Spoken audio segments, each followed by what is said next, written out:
मिला है उसके बारे में डिस्कस करना चाहते हैं। तो स्टार्ट करने से पहले थोड़ा और एवरीवन,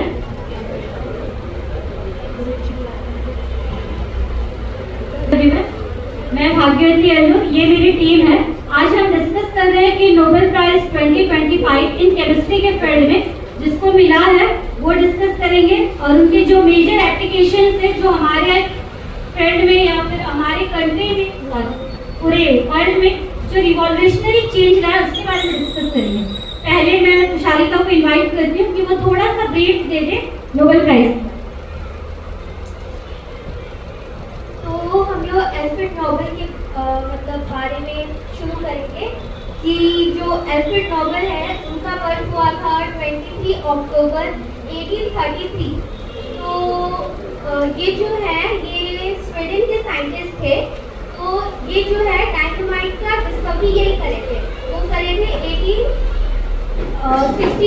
1867 में ये डायनामाइट का डिस्कवरी करे थे। और डायनामाइट यूज होता है कंस्ट्रक्शन के पर्पस में, माइनिंग पर्पस में और मिलिट्री जो होता है एप्लीकेशन उसके पर्पस में। तो ये जो नोबेल प्राइज है इसका स्टोरी स्टार्ट हुआ था कि एक बार बाय मिस्टेक एक न्यूज़पेपर में गलती से जो अल्फ्रेड नोबेल है उनके डेथ का न्यूज़ आ गया था। तो फिर उसमें स्पेशली मेंशन किया था कि वो मर्चेंट ऑफ डेथ है, इसका मतलब मौत का सौदागर। तो उनको ये पढ़ के बहुत बुरा लगा क्योंकि वो तो इतने बड़े साइंटिस्ट है, तो उनके बारे में ऐसा कैसे प्रिंट हो गया न्यूज़पेपर में। तो ये इंसिडेंट के बाद वो सोचे कि उनको कुछ ऐसा करना है कि मतलब उनके जाने के बाद भी जो पूरा वर्ल्ड है उनको याद रखे।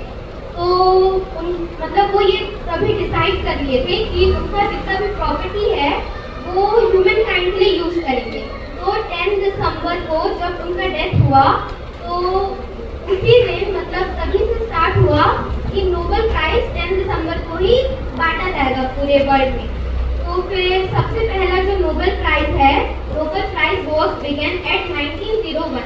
इसका मतलब सबसे पहला जो नोबेल प्राइज है वो 1901 में दिया गया था। और नोबेल प्राइज बहुत सारे फील्ड्स में दिया जाता है जैसे कि physics, chemistry, medicine, literature, economics and peace. और जो इसका मतलब जो नोबेल प्राइज है उसका पर्पस ये होता है कि जो भी ऑर्गेनाइजेशंस होते हैं या तो फिर जो पर्सन होता है उसका जो डिस्कवरीज रहता है और उनका जो अचीवमेंट्स रहता है उनको ऑनर और रिवॉर्ड करना।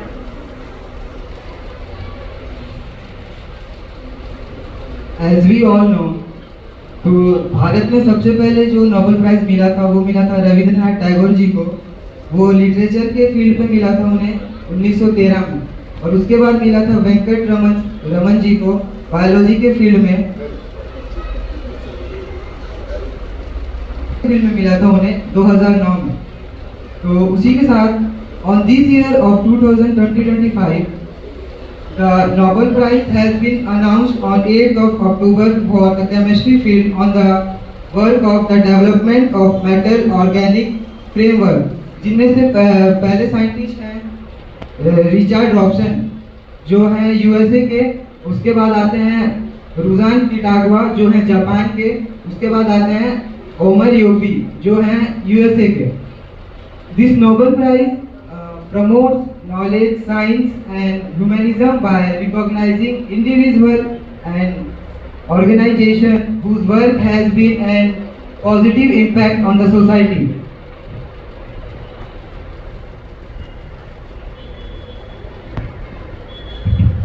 जैसे कि नयन ने आप लोगों को बताया इस साल केमिस्ट्री में development of metal organic framework के लिए मिला है।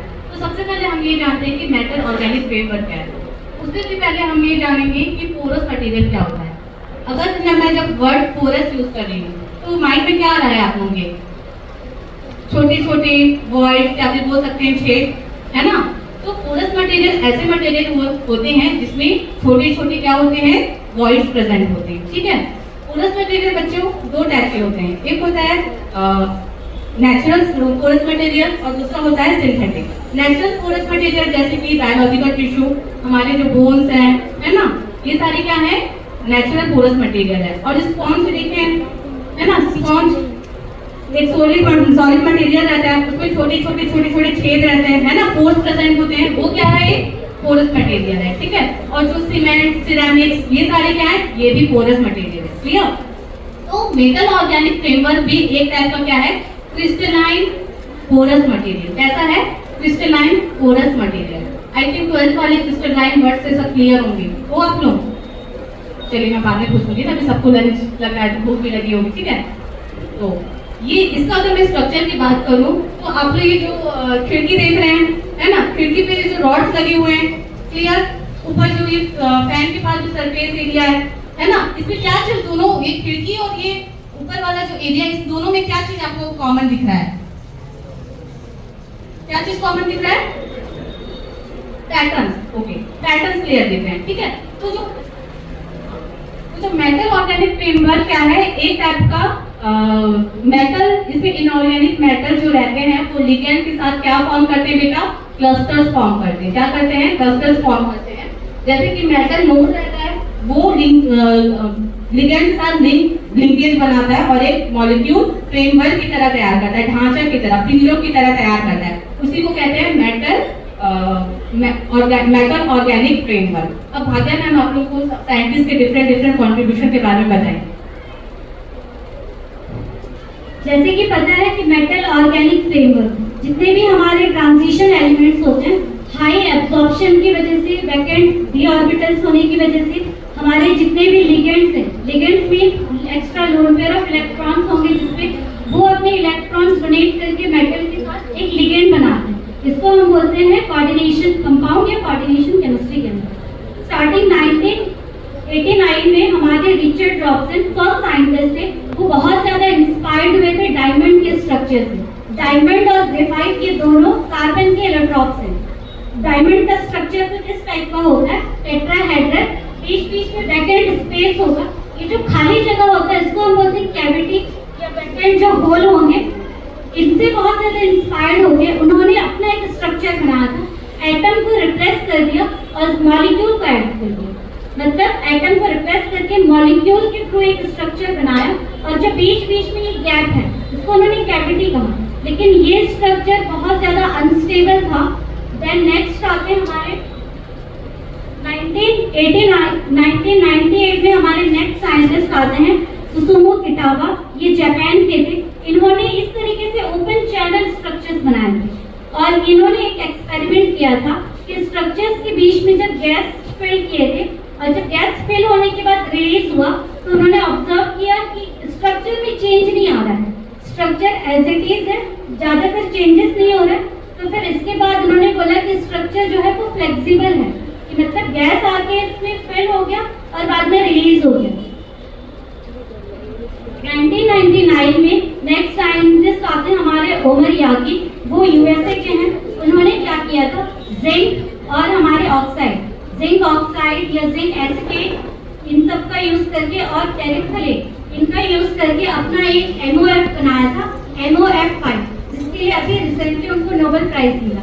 MOF जो है बहुत ज्यादा फ्लेक्सिबल, हाई एब्जॉर्प्शन, बहुत ज्यादा large surface area, diversity structures में बहुत ज्यादा डाइवर्सिटी है। इन सब के बहुत ज्यादा कि एक उन्होंने जब एक्सपेरिमेंट करना स्टार्ट किया तो देखे कि अच्छा स्ट्रक्चर में जितना ज्यादा हम वो भरते जाएंगे, कैविट मतलब मॉलिक्यूल्स भरेंगे, हमारा स्ट्रक्चर बढ़ता जाएगा और सरफेस एरिया इंक्रीज होगा। तो इसके बेसिस में फिर हमारा MOF बहुत ज्यादा अभी हमारे मेजर एप्लीकेशन डेली लाइफ में ऐड होता है। अब देखते हैं इसके मेन प्रॉपर्टीज क्या है। मेटल ऑर्गेनिक फ्रेमवर्क इतना ज्यादा अभी क्यों मतलब इसका यूजेज एप्लीकेशन हो रहा है, तो वो उसकी कुछ प्रॉपर्टीज है, उसके कारण है, उसके वाइड रेंज में बहुत सारे उसके एप्लीकेशंस हैं। जैसे surface area, metal organic framework का जो सरफेस एरिया होता है बहुत ज्यादा होता है, ठीक है। तो एक्सपेरिमेंटली ये देखा गया है कि 1 kg मेटल ऑर्गेनिक फ्रेमवर्क में almost 1000 litre of hydrogen gas upon store कर सकते हैं। Clear?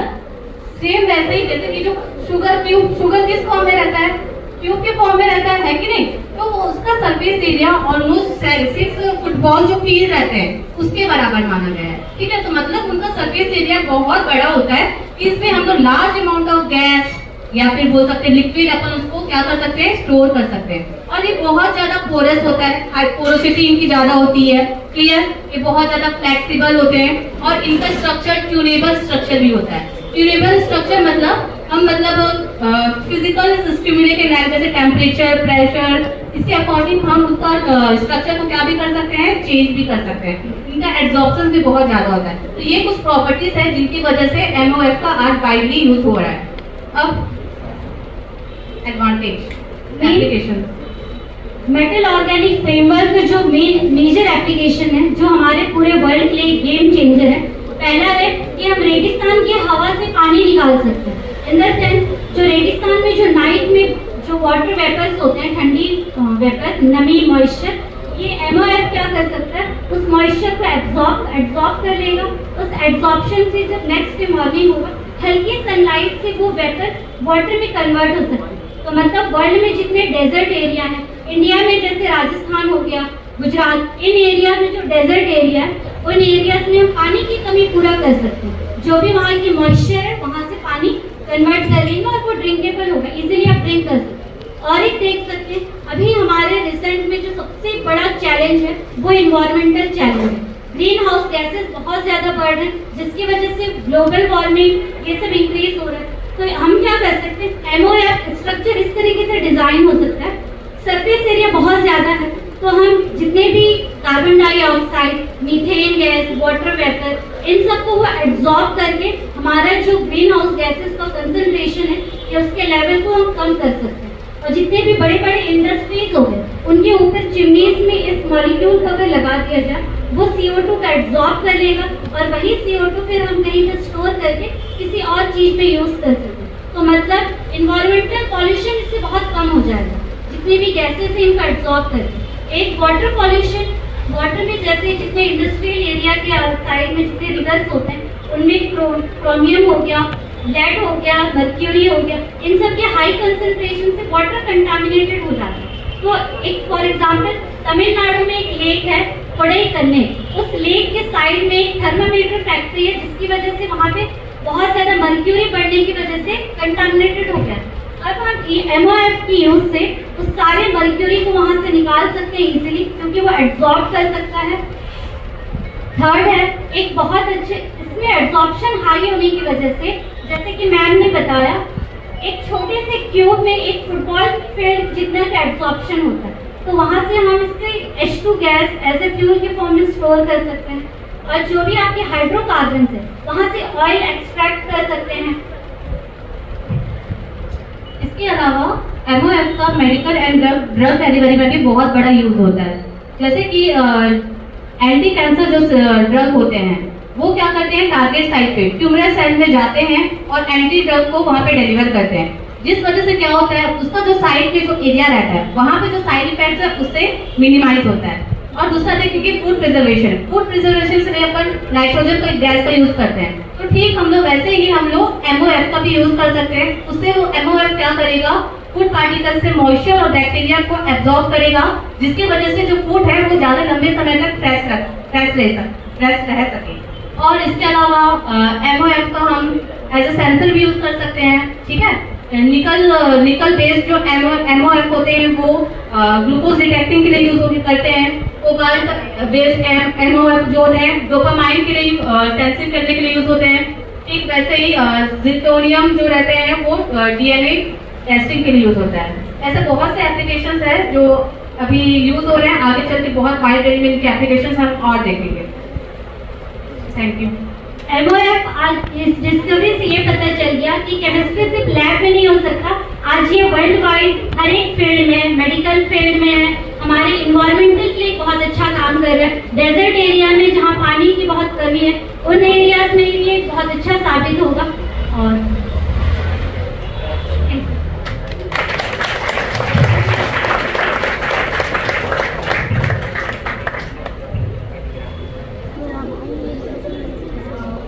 unique properties make metal organic framework different from other porous material.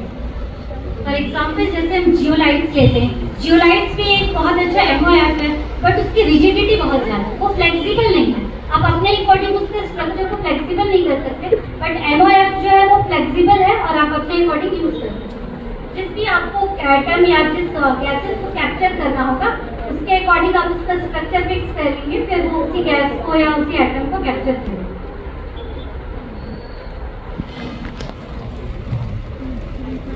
क्या MOF को इंडस्ट्रियल एप्लीकेशंस में यूज कर सकते हैं? हाँ जरूर, क्योंकि अभी recently CO2, methane gas, water vapour जो ग्रीन हाउस गैसेस हैं इनको डिक्रीज या उनको कम करने के लिए यूज कर सकते हैं, बट अभी ये टाइम लगेगा मार्केट में आते तक। ये मतलब भविष्य का आइडिया है। हाँ मतलब हो गया डिस्कवरी, अभी नोबेल प्राइज मिला, अब इसमें फंडिंग हो गया, अभी मार्केट में आते 1-2 साल। जैसे इसमें डी ब्लॉक जो एलिमेंट्स के जो मेटल और लिगेंड यूज किए हैं, हाँ। इनके अलावा जो एस ब्लॉक और जो पी ब्लॉक है उसके एलिमेंट्स यूज कर सकते हैं? हाँ सोडियम यूज करते हैं, कुछ प्रॉपर्टीज चेंज हो जाएंगे, सोडियम हो गया, पी ब्लॉक के भी कुछ एल्यूमिनियम है, सिलिकॉन है, इनका यूज करते हैं। Thank you. मे भी शायद प्रेजेंटेशन में आया था होगा, मैं थोड़ा सा पहले मिस किया था। अभी बहुत बड़ा चैलेंज है हम लोगों का, जो कार्बन एमिशन है बहुत ज़्यादा बढ़ गया था। ये एक्सप्लेन आ गया था आपको प्रेजेंटेशन में? आ गया था। फिर एक बार मेरे को बताया कि कार्बन एमिशन, जो कार्बन ज़्यादा हो गया है उसको हम लोग इस टेक्नोलॉजी के बाद कंट्रोल कर सकें, ऐसा कुछ हो सकता है?